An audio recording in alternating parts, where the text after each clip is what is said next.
Hello Ruhaan, मैं आ गई। आ जाओ आ जाओ आ जाओ। सुबह सुबह मेरी किससे मुलाकात हुई है, गेस तो करो जरा। मरियम से। अच्छा, वाकई में? और अप्पू भी आ गया था वहाँ। वाह भाई, क्या सुबह सुबह पूरा खानदान आधम का वहाँ पर। मेरी भी कुछ समझ में नहीं आया। मरियम वॉक पर निकली हुई थी, अप्पू ने उसे देखा और गाड़ी रोक दी वहाँ। वैसे मरियम अच्छी औरत है, अगर उसके आसपास कोई भड़काने वाला ना हो तो। एक मिनट रुको जरा। तुम्हें तो मरियम से नफरत नहीं थी? अरे थी यार, और अभी भी है नफरत उससे। लेकिन आज सुबह बगैर किसी तंजुताने की बात हुई मेरी उससे। मेरी ऑब्जर्वेशन है कि वो अच्छी औरत है, बस उसे उसके बच्चों ने और शोहर ने बिगाड़ दिया है।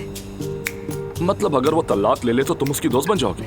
अरे नहीं यार रोहान, अब ऐसा भी नहीं है। आधा घंटा साथ गुजारा था, बस इतना ही काफी है मेरे लिए। वैसे भी मरियम की बातें कुछ देर बाद नसीहतों की तरफ मुड़ जाती हैं और मुझे बहुत चिढ़ है इससे।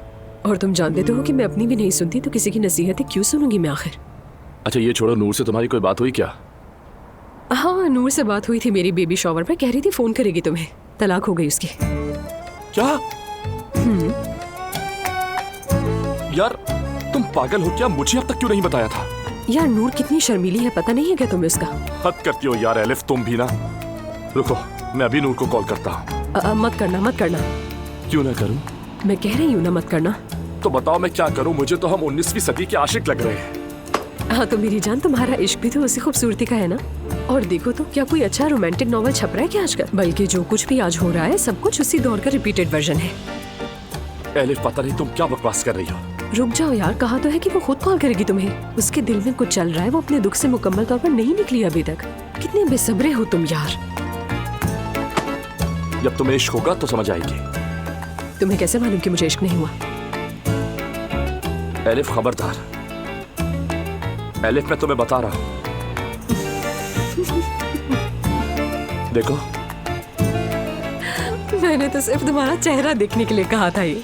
लेकिन जरा इमेजिन करो, तुम्हारी नूर से शादी हो रही है और मैं तुम्हारी शादी में सौतेली मां बनकर शरीक हूँ। हाँ, और उसके बाद मरियम तो बेड पे पड़ी होगी। वाकई क्या सीन होगा वैसे। देखो जरा किस बात पर हंस रही हो। एलिफ बात सुनो, हर मजाक के पीछे एक हकीकत होती है, बता दूं मैं तुम्हें। बहुत हंसी आ रही है ना तुम्हें? हंसो हंसो।